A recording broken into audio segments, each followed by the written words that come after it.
أشهد أن لا إله إلا الله وأشهد أن محمدا رسول الله أشهد أن لا إله إلا الله وأشهد أن محمدا رسول الله tiada Tuhan selain Allah Nabi Muhammad Rasulullah Allah.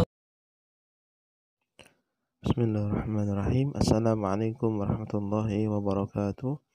Hamdan wa syukran lillah. Amma ba'du. Pada anakku sekalian, kita berdoa sebelum belajar. Bismillahirrahmanirrahim. Raditu billahi rabba wa bil islami dina wa bi Muhammadin sallallahu alaihi wasallam nabiyyan wa rasulah. Rabbi zidni ilma warzuqni fahma. Mari anakku sekalian, kita lanjutkan pelajaran kita yang kelima, yaitu tentang sholat, ya. Kewajibanku, sholat sebagai kewajibanku. Pengertian sholat ialah wujud ketaatan seorang hamba kepada Allah Subhanahu wa Ta'ala. Dengan sholat mengingat seorang hamba kepada Allah Subhanahu wa Ta'ala dan tempat memohon segala sesuatunya, ya.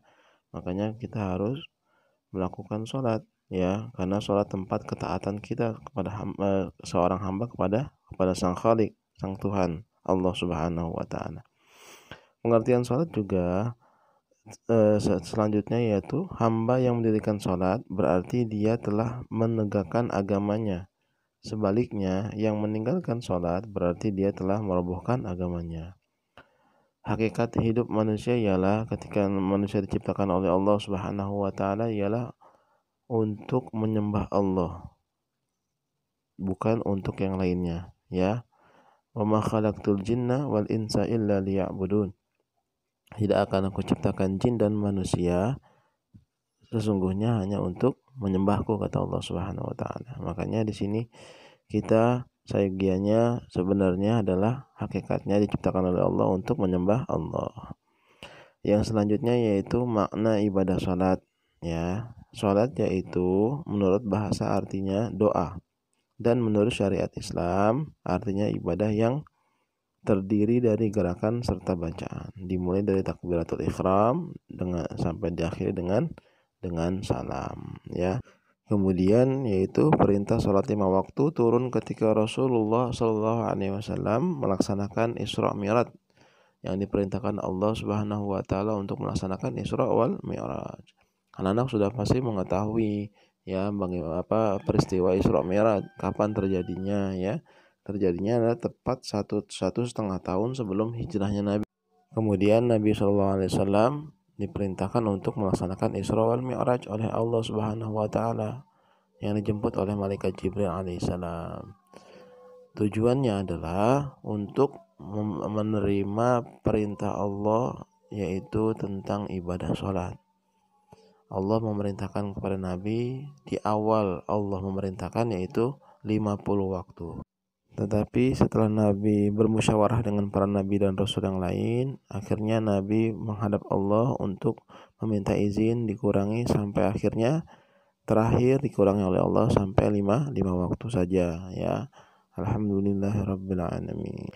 Yang selanjutnya ialah masih perintah salat. Dalam surat Al-Baqarah ayat 43 Allah berfirman, A'udzubillahi minasyaitonirrajim.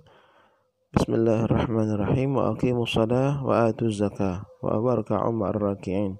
Artinya yaitu, dan laksanakanlah salat, tunaikanlah zakat, dan rukuklah beserta orang-orang yang ruku. Surat Al-Baqarah ayat 43.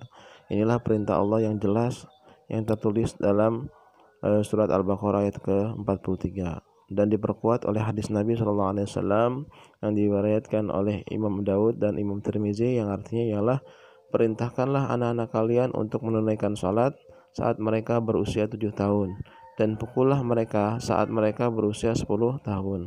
Pisahkanlah tempat tidur di antara mereka. Maksud hadis tersebut ialah Nabi Muhammad SAW memerintahkan kepada kita semenjak kita berusia 7 tahun. Ya, di awal usia kita 7 tahun sudah kita belajar tentang sholat. Sampai kita berusia 10 tahun, ketika kita tidak sholat, nggak apa-apa dipukul, ya. Nabi yang menyuruh, tetapi dengan pukulan yang meringankan, tidak menyakitkan. Makanya anak-anakku sekalian, ketika orang tua kalian menyuruh kalian untuk sholat, dan kalian dipukul, jangan marah, karena ini udah daripada perintah Nabi Muhammad SAW. Wallahu a'lam bishawab. Alhamdulillahirabbil alamin. Baru saja kita selesaikan pelajaran kita hari ini. Marilah kita tutup dengan membaca doa. Diawali dengan membaca surat Al-Asr dan ditutup dengan doa belajar. A'udzubillahi minasyaitonirrajim. Bismillahirrahmanirrahim. Wal 'asr innal insana lafi khusr illal ladzina amanu wa 'amilus solihati wa tawashaw bil haqqi wa tawashaw bis sabr. Subhanakallahumma wa bihamdika asyhadu an la ilaha illa anta astaghfiruka wa atubu ilaik walhamdulillahi rabbil alamin. Terima kasih atas segala perhatiannya, mohon maaf atas segala kekurangannya. Mudah-mudahan bermanfaat bagi kita semua, khususnya Bapak yang menjelaskan dan umumnya kalian semua, dan bisa dipakai dan bisa digunakan, bisa dipraktekkan di masa yang akan datang. Bapak akhiri dengan salam, wabillahi taufiq wal hidayah. Wassalamualaikum warahmatullahi wabarakatuh.